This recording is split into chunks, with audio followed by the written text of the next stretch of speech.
Welcome back to the deep dive. We have a fascinating set of materials to get through today, and honestly, this one feels like a glimpse into a future that's, well, it's already here. It really does. But before we jump into, the future of media buying and the death of the dashboard, I want to give a quick shout out to the partner making this deep dive possible, AI Opportune. Great resource. It really is. If you're looking to stay ahead of the curve in the crazy world of artificial intelligence, and frankly, who isn't right now, you really need to be subscribed to AI Opportune. They give you the latest insights, the analysis you just can't get anywhere else. So definitely check them out and subscribe to AI Opportune. It'll keep your edge sharp. Absolutely. It's fantastic for anyone trying to navigate this landscape without getting, totally overwhelmed. So let's set the scene. I want you to mentally transport yourself to 2026. That's the frame for the source material we're looking at today. The premise here is that the world of data has fundamentally changed. It has. And the argument isn't that we have more data we've known that was coming for years. The argument is really about our relationship with that data. Okay. We're not just swimming in it anymore. We're practically drowning. Especially in the world of media and advertising. And this is the core tension we're looking at today, right? We have these massive amounts of data, especially for TV advertising, which is still a huge business, huge budgets. Massive. But actually getting to that data, it still feels archaic, like pulling teeth. It's the classic data everywhere, but not a drop to drink problem. Or maybe not a drop to drink quickly enough to matter. Right. It's slow, it's clunky. So what's our mission for this deep dive? What are we unpacking? Our mission today is to explore a really critical operational shift. We're moving away from what the sources call a reporting culture. A reporting culture. And moving toward a decision culture.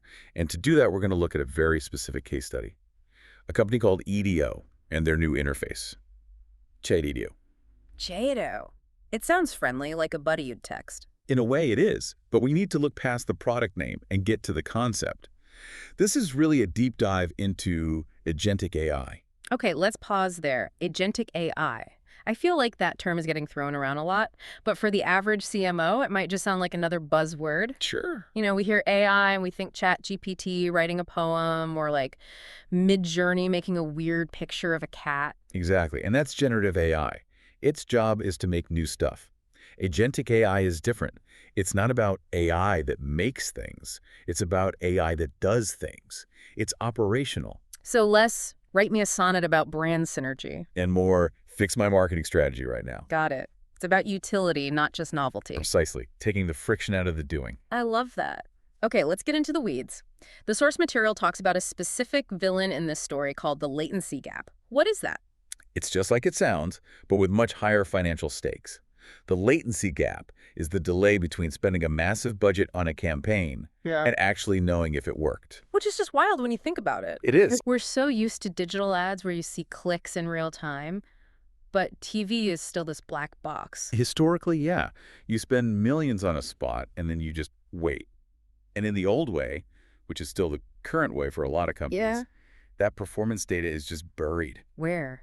In some static dashboard. Exactly. Or worse, it's sitting in an analyst's queue.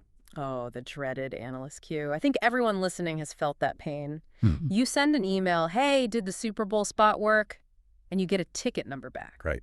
Ticket, #405 received. We'll get back to you in 3 to 5 business days. 3 to 5 business days. And meanwhile, your ad is still running. The money is just burning. That's exactly the problem. That's the cost of waiting. It's just pure operational friction.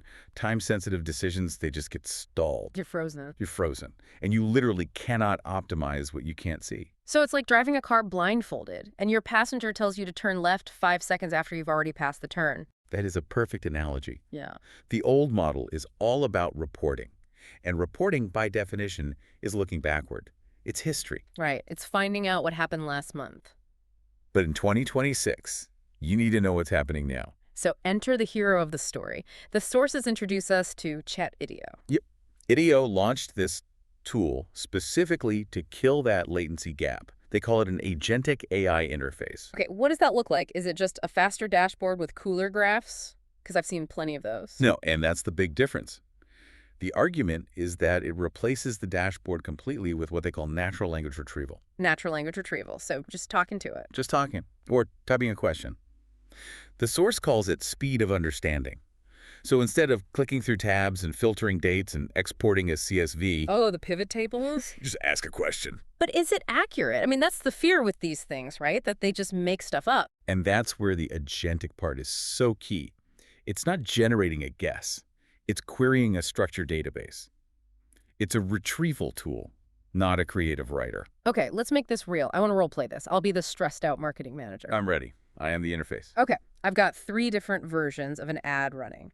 One has a celebrity, one has a dog, one is just product shots. I'm panicked. What do I ask? You literally just type, which ad version drove the strongest lift last month? That's it. No campaign ID, no special codes. Nope. The AI understands the context. It pulls the data, analyzes the lift, and instantly tells you, version B, the one with the dog, is outperforming the others by 20%. Okay, that is satisfying and immediately actionable. Right? I can cut the other 2, double down on the dog. All right, scenario 2. I'm paranoid about my competitor. Saw their ad last night. What do I ask? You ask, how did our competitor's ad perform during this window? And boom, I know if they're eating my lunch. Instantly. You can see if their big spend is actually working or if they're just shouting into the void. One more. I made a change last week. Shifted money from news to sports. Did I mess up? You just ask, what changed after we shifted placements? It's just so simple. It's plain English. That's the whole point. You're asking business questions and getting data-backed answers. It removes that whole translation layer. This feels like it changes the entire culture of a company, not just a tool. It absolutely does. And that brings us to the next big theme. This isn't just a software update. The sources say this is a shift to a decision culture. A decision culture. Okay, unpack that. Well, think about the reporting culture. The goal is to produce the report. Do we send the PDF on Friday? Yes. Yeah. Good job. In a decision culture, the goal is the action. The friction between a question and an answer is just gone. So you spend less time compiling and more time doing. The source breaks this down into 3 advantages, right? It does. Number 1 is real-time reallocation. Meaning I can adjust my plan while the campaign is still live. Yeah. Exactly. In-flight optimization.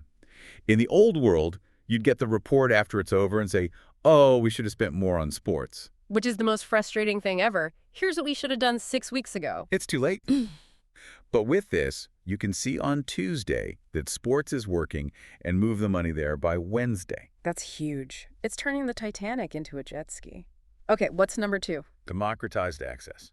I think this might be the biggest one for the actual employees. It's a huge deal. It means brand managers, creative strategists, people who are not data scientists can interrogate results directly. Yes, no more being intimidated by a dashboard that looks like a cockpit. Exactly. You don't need that deep technical expertise. It empowers everyone on the team to be data-driven, not just the people who know SQL. And number 3. Reduced overhead. Now, hold on. Does that mean we're firing the analysts? Because reduced overhead can be corporate speak. It's a valid fear, but the source is really clear. It's about shifting their focus. Analysts stop building those repetitive weekly performance update reports. The soul-crushing ones. Gone. The AI does that. Now, those analysts can use their brains for high-level strategy. They become true strategists, answering the why, not just the what. So the robots do the grunt work and the humans do the thinking. I love that point, because it's about using human capital better. We shouldn't be paying smart people to copy-paste cells in Excel. Amen to that. Okay, so we have the tool, we have the cultural shift, but let's zoom out.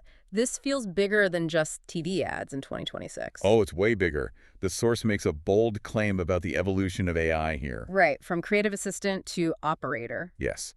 In 2026, AI is evolving into a day-to-day marketing operator.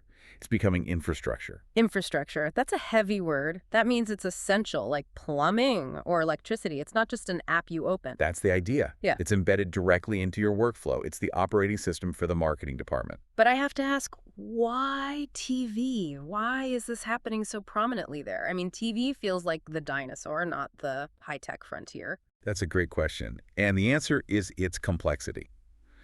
TV is messy. It's linear, streaming, connected TV. It's fragmented. Extremely fragmented. Mm-hmm. And because it's so complex, it's actually the perfect environment for AI assistance.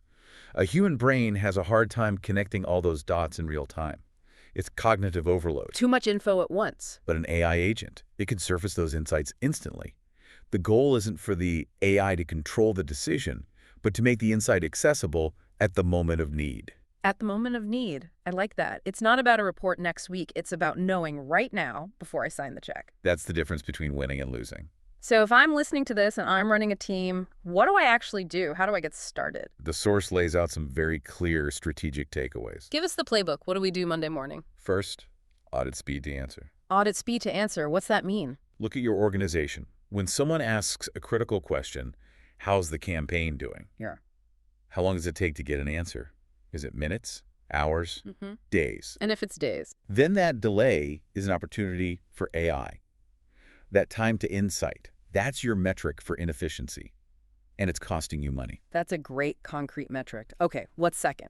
Prioritize operational AI. Meaning what? The source argues that right now, the highest ROI is in measurement and optimization, not in generative creative. That feels counterintuitive. The creative AI is the fun stuff, the stuff that gets headlines. It is the fun stuff. Yeah.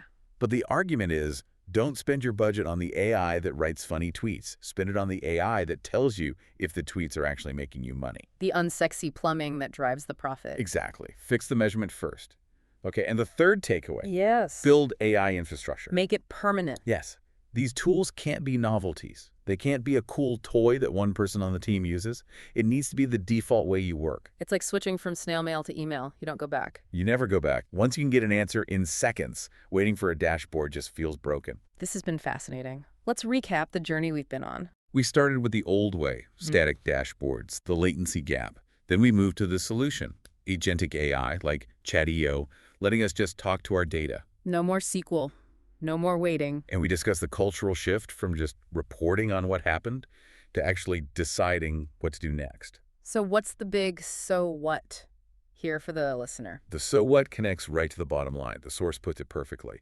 The next wave of competitive advantage comes from removing small compounding delays. Small compounding delays. I like that phrasing. Think about it. If you make a decision 2 days faster than your competitor once a week for a whole year, you're just light years ahead. Yeah. You decide faster and you learn sooner. And in this game, learning sooner means winning. It always does. The fastest learner wins. Before we go, what's the final thought you want to leave everyone with?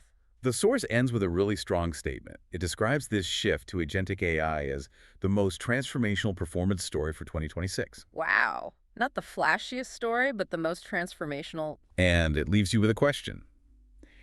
Is your team reporting on history, or are they making decisions in the now? That is the question to ask at your next meeting. Are we historians or are we operators? Exactly. Thank you so much for breaking this down, a real eye-opener. My pleasure. And thank you for listening to this deep dive. Don't forget to check out AI Opportune to keep up with everything we discussed today. We'll catch you on the next one.